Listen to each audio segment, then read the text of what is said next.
नमस्कार। आज online class में हम बीएड प्रथम वर्ष प्रथम प्रश्न पत्र बाल्यावस्था एवं वृद्धि विकास के बारे में हम अध्ययन कर रहे हैं। तीसरी यूनिट है जो हमारी चल रही है किशोरावस्था। किशोरावस्था के अंतर्गत में हम समसामयिक या ज्वलंत मुद्दों के बारे में हम अध्ययन कर रहे हैं। उसी के अंतर्गत में हम जो 8वां बिंदु चल रहा है किशोरापराध, हमने पे किशोरापराध या बाल अपराध का अर्थ देखा, इसकी क्या गुण होते हैं, क्या विशेषताएं होती हैं, किस प्रकार ये अन्य से अलग होते हैं, उसके बारे में देखा। और फिर इसके बाल अपराध के कारणों के बारे में भी अध्ययन किया। जब हम बाल अपराध के कारणों का अध्ययन कर लिया है तो अब इन कारणों को दूर करने के उपाय भी हमें ढूंढने पड़ेंगे, क्योंकि आधुनिक समय में किशोरापराध को अपराध से भिन्न माना जाता है। ऐसी कभी स्थिति आती है तो मानव आयोग है, मानवाधिकार आयोग, वो भी एक खड़ा हो जाता है। और इस प्रकार कम अवस्था एवं अपराध की उनको जानकारी न होने के कारण वह अपराध कर लेते हैं। और इसका कारण उनमें कुछ सुधार करने के लिए हमें उनको अलग प्रकार की विशेष प्रकार की जगह पर रखकर उनको तैयारी की आवश्यकता होती है। तो इसके लिए हम पहला है बाल सुधार विद्यालय। बाल सुधार विद्यालय के अंतर्गत में इस प्रकार की कोई आपराधिक प्रवृत्ति का बालक यदि किसी चोरी करते हुए या किसी भी अपराध में यदि वह दोषी पाया जाता है, ये उसने अपराध किया है, तो उसको सुधार विद्यालय में भेजा जा सकता है। यानी उस स्थान पे भेजा जा सकता है जहाँ बाल सुधार विद्यालय, यानी उसको शिक्षा के साथ साथ में नैतिक और मानवीय मूल्यों की शिक्षा भी दी जाएगी। इसके अलावा उसने जो गलती की है उस गलती से उसको थोड़ा ज्ञान भी दिया जाएगा कि किस प्रकार अपराध होते हैं और किस प्रकार के कौन से कार्य हैं वह अज्ञानता बस वो कर लेता है, और कौन से कार्य ऐसे हैं जो अपराध की श्रेणी में आते हैं, ताकि उस व्यक्ति बालक को पता चल जाए। फिर दूसरा आता है बाल कारागृह।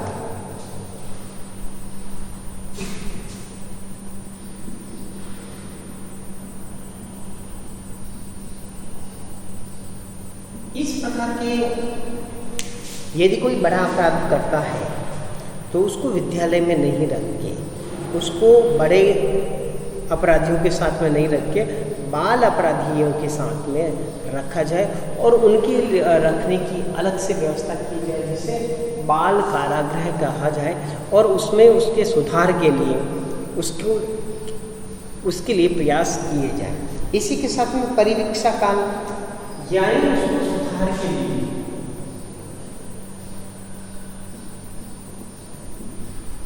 जैसे 4 महीने, 6 महीने, 8 महीने, 10 महीने, 12 महीने की उसको दंड दे दिया जाता है और वह उसमें सुधार के लिए भेजा जाता है। कुछ बालक ऐसे होते हैं जिनको उपचार की आवश्यकता होती है, वह मेंटली रूप से किसी कारणवश परेशान होते हैं, जिसके कारण क्या होता है, उनको मनोवैज्ञानिक उपचार की आवश्यकता होती है। मनोवैज्ञानिक उपचार, तो इस प्रकार यदि किसी डॉक्टर की आवश्यकता है तो आप उसकी सलाह लेकर उस बालक का उपचार करवा सकते हैं। इस प्रकार की यदि कोई कार्य करता है तो जैसे उस बालक को क्रोध ज़्यादा आता है, वह अपने क्रोध पर अंकुश नहीं रख पाता है और उस क्रोध के कारण ही वह अपराध कर बैठता है। तो इस कारण क्या है, हमें उसको मनोवैज्ञानिक के पास में ले जाना चाहिए और उसका उपचार करना चाहिए। फिर यदि इस प्रकार की समस्या नहीं है और कोई उसके अंदर रोग है तो उसको अन्य उपचार के लिए भेजा जाए, जिसको अब यदि उसके पास में व्यवसाय नहीं है, रोजगार नहीं है और रोजगार नहीं होने के कारण वह अपराध करता है, तो व्यावसायिक उपचार के लिए उसको भेजा जाए या व्यावसायिक चिकित्सा उसको दी जाए, जिसके कारण वह उस तरफ अपना ध्यान अब रोजगार उसको मिल सके और बेरोजगारी से वह मुक्त हो सके। इसके अलावा किसी को ये होता है कि कोई उसके साथ में खेलता नहीं है, तो इस प्रकार क्रीड़ा चिकित्सा करवानी चाहिए।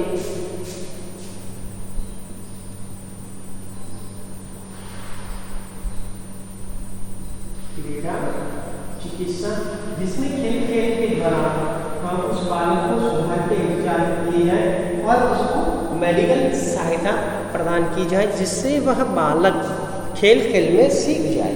इसके साथ में ही चित्रकारी, किसी को ये चित्रकारी आती है तो उसके माध्यम से ही उसकी जो रचनात्मक योग्यता है उसका विकास करके, चाहे वह चित्रकारी करें, चाहे गाना गाए, कविता बोले, नाटक करे, ठीक है ना।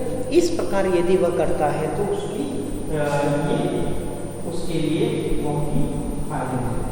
इसके अलावा मनोनाटक यानी नाटक का इस्तेमाल करके भी आप उसके अपराध की प्रवृत्ति को दूर कर सकते हैं। तो इस प्रकार हम देखते हैं कि